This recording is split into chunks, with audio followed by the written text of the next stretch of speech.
ಎಲ್ಲರಿಗೂ ನಮಸ್ಕಾರ ಫ್ರೆಂಡ್ಸ್. ಇವತ್ತು ಚಪಾತಿಗೆ ಒಂದು ಒಳ್ಳೆ ಕಾಂಬಿನೇಷನ್ ಆಗಿರೋ ಗೋರಿಕಾಯಿ ಅಥವಾ ಜವಳಿಕಾಯಿ ಅಂತ ಏನು ಹೇಳ್ತಾರಲ್ಲ ಅದ್ರದ್ದು ಪಲ್ಯ ಅಥವಾ ಗ್ರೇವಿ ರೆಸಿಪಿನ ತೋರಿಸ್ತಾ ಇದ್ದೀನಿ. ತುಂಬ ಟೇಸ್ಟಿಯಾಗಿರುತ್ತೆ. ನೀವು ಒಂದ್ಸರಿ ಟ್ರೈ ಮಾಡಿ. ಯಾರು ಈ ಗೋರಿಕಾಯಿ ತಿನ್ನಲ್ಲ ಅನ್ನೋರು ಕೂಡ ಈ ರೀತಿ ಪಲ್ಯ ಮಾಡಿಕೊಂಡು ಗ್ರೇವಿ ಮಾಡ್ಕೊಂಡು ತಿಂದರೆ ಖಂಡಿತವಾಗ್ಲೂ ತಿಂತಾರೆ.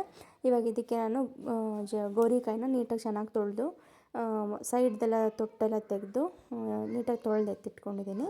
ಹಾಗೆ ರುಬ್ಬಕ್ಕೆ ನಾನು ಸ್ವಲ್ಪ ಕಾಯಿ, ಒಂದು ಅರ್ಧ ಈರುಳ್ಳಿ, ಹಾಗೆ ಬೆಳ್ಳುಳ್ಳಿ, ಒಂದು 2 ಟೊಮೆಟೊ ಇದಿಷ್ಟನ್ನು ಹಾಕೋತಾ ಇದ್ದೀನಿ. ಶುಂಠಿ ಏನು ಸೇರಿಸ್ಕೋತಾಯಿಲ್ಲ, ಬೆಳ್ಳುಳ್ಳಿ ಅಷ್ಟೇ. ತುಂಬಾ ಸಿಂಪಲಾಗಿ ಮಾಡ್ಕೊಳ್ಳೋ ಅಂತಹದ್ದು. ಈರುಳ್ಳಿ, ಕಾಯಿ, ಟೊಮೆಟೊ, ಬೆಳ್ಳುಳ್ಳಿ ಇದಿಷ್ಟು 4 ಐಟಮು. ಹಾಗೆಯೇ 1 ಸ್ಪೂನ್ ಖಾರದ ಪುಡಿ, ಹಾಗೆ 1 ಸ್ಪೂನ್ ಧನಿಯಾ ಪುಡಿ, ಹಾಗೆಯೇ 1 ಸ್ಪೂನ್ ಸಾಂಬಾರು ಪುಡಿ ಸೇರಿಸ್ಕೋತಾ ಇದ್ದೀನಿ. ಈಗ ನಾನು ಗೋರಿಕಾಯಿನ ಚಿಕ್ಕದಾಗೆ ನೀಟಾಗೆ ಕಟ್ ಮಾಡ್ಕೋತೀನಿ. ನಿಮ್ಗೆ ಯಾವ ಸೈಜಲ್ಲಿ ಬೇಕೋ ಹಾಗೆ ಕಟ್ ಮಾಡ್ಕೋಬಹುದು. ಯಾರೆಲ್ಲ ನನ್ನ ಚಾನಲ್ ನೋಡ್ತಾ ಇದ್ದೀರಾ ದಯವಿಟ್ಟು ಲೈಕ್ ಮಾಡಿ, ಸಬ್ಸ್ಕ್ರೈಬ್ ಮಾಡ್ಕೊಳ್ಳಿ, ಫಾಲೋ ಮಾಡೋದನ್ನ ಮರಿಬೇಡಿ.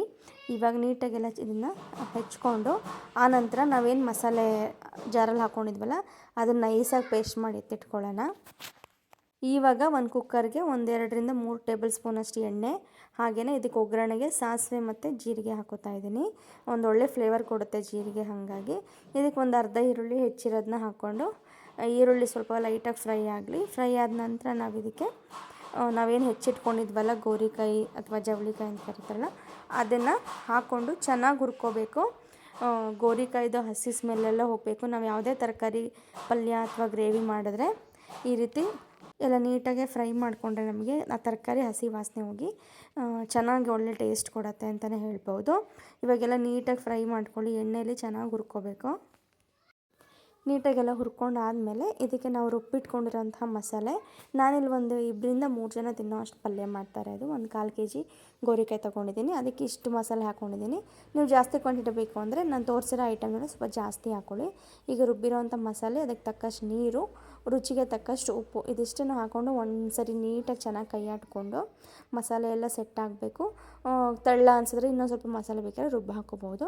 ನಂಗೆ ಕರೆಕ್ಟಾಗಿತ್ತು. ಈಗ 1 ವಿಷಲ್ ತೆಗೆಸ್ತೀನಿ. 1 ವಿಷಲ್ ತೆಗೆದ್ರೆ ಆರಾಮಾಗಿ ಬೆಂದೋಗಿರುತ್ತೆ, ನೈಸಾಗಿ ಸಾಫ್ಟಾಗೂ ಬಂದಿರುತ್ತೆ. ಗ್ರೇವಿ ಟೈಪಲ್ಲೂ ಇರುತ್ತೆ. ಚಪಾತಿಗೆಲ್ಲ ತಿನ್ನೋಕ್ಕೆ ತುಂಬಾ ಚೆನ್ನಾಗಿರುತ್ತೆ.